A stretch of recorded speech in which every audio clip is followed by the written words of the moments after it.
Again, Bob Benikoff, thank you so much for blessing us so beautifully. Thank you. And Brian Schultz as well. Yay. Beautiful medicine and song. Good morning, everyone. Good morning. How are we? Just ready to love and beam love towards me. No problem, right? No hesitation whatsoever. No condition. It's great. It's wonderful. Well, we've been blessed with the presence of spring drawing nearer and nearer. More and more light. Yeah, more and more light. And the sap is running, as I mentioned last week, and I just want to give a report without going into too many details of our son Zachary's life. That's not something I'm supposed to do at all. But we have 3.5 quarts of maple syrup. Pretty good, yeah. One of the things I love, I love this community, and it's just great to come together because it seems like the options and potential is really unlimited. Whenever we come together, we were just recounting that all the equipment to do this tapping the maple trees and boiling the sap, and it all came from various people in this community. Just by mentioning it at the men's breakfast, the boiling pan showed up, and then the propane cookers, and the experience, the mentorship, all of that. So, but I have to credit Zach as well for staying the course and doing it. And he was up till 1 o'clock last night with clouds of steam and outside, boiling the sap. So that was fun. It was great. Well, it's good to be here today. We have beautiful energy to be with, an energy that we're all naturals at, and that is the energy of love. The book that we're working with, How Then Shall We Live, by Wayne Muller. The title, of course, is a great question, and the way the book is organized, there are 4 main questions. The first one, what am I? Very good question. That's a question we're with all of our lives. But this question now, the second question, is what do I love? What do I love? And, I have to say something. Jean and Dawn Kipper, this may be their last Sunday, so would you just take a moment to stand? We just found out that Jean has been recently employed in upstate New York, so. And I just want to give thanks to you both for being here, for the time that you've been with us. It's been a great blessing. And so you take us with you, and hopefully you'll come back to visit. This is one talented church. Indeed. Okay. Well, yes, the energy of love and the question, what do I love? And I've been with that question for a while and in preparation for this talk. And so I just offer it out to you as a good medicine. It's a great, powerful, important question. When I first posed it to myself, I was a little bit alarmed because nothing came to me. And surely there must be something.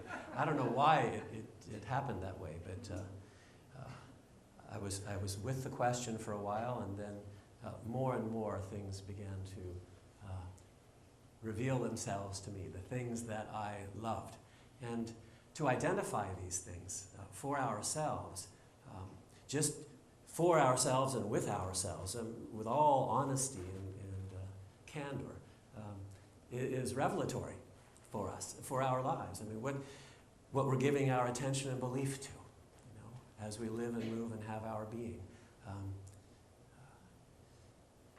It raises another question for me, and that is, if these are the things that I love, how often am I doing them? Because we're often involved in all sorts of activities in our lives. Some are pleasant, some unpleasant. Some of us are laboring in occupations maybe that don't fit us and don't match us, and it's hard to muster that energy to say, I love this work. But we all love something, and many things. We love them. And they're probably different for all of us, and some similarities, but to take the time to just be with that question, I recommend it. Because again, it's powerful, and it can provide guidance and some awareness of who we are that perhaps we're not so conscious of. And then to pursue that which we love is a good way to live, a good way to be. So thankfully some things came to me that I love.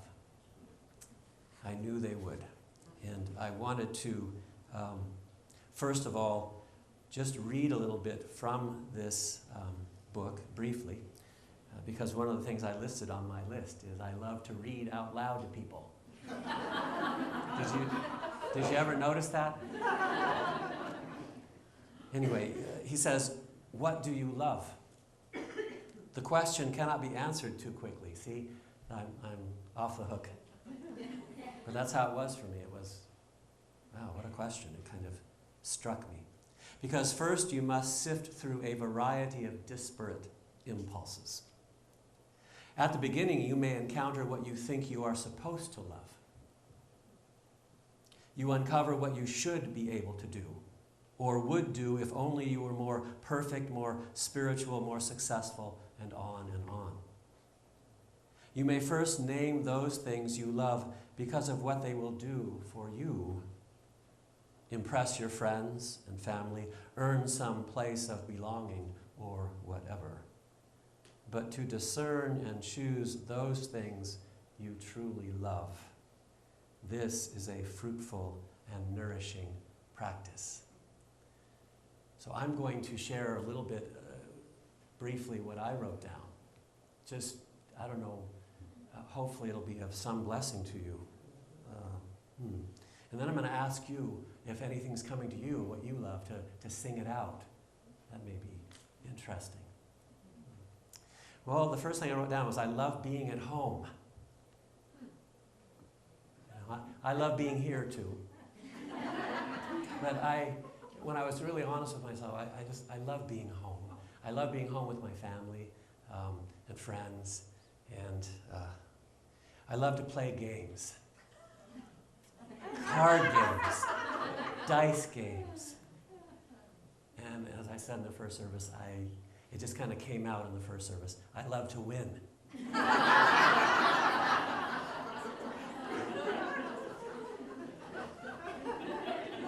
I always say I prefer winning. I don't know what it is. I love sports. I love fixing things. I love taking things apart. And I shared in the first service a story from my life that a friend of mine and I, years ago, we went to visit this professor. He was a professor for many years in a university. And we went to visit him on his boat. And he had just fixed the light switch in his boat. And he was like 4 or 5 times. It works. And he said, you bear with me, but in my line of work, being a professor, sometimes I really wonder if I'm making any kind of a difference at all. I hope I am, but oftentimes there's no proof, that I've fixed anything or anyone or helped anyone, but it works. That tactile involvement in solving problems and coming up with a solution. Yeah. The creative process. I love the creative process. Last week there was an example of that, and it's one of the reasons I love this work that I do, because I've always looked at this work like art. Ministry is like art for me. Whether I'm counseling with someone one-on-one or whether I'm standing before you, it's a process of trying to get out of my own way.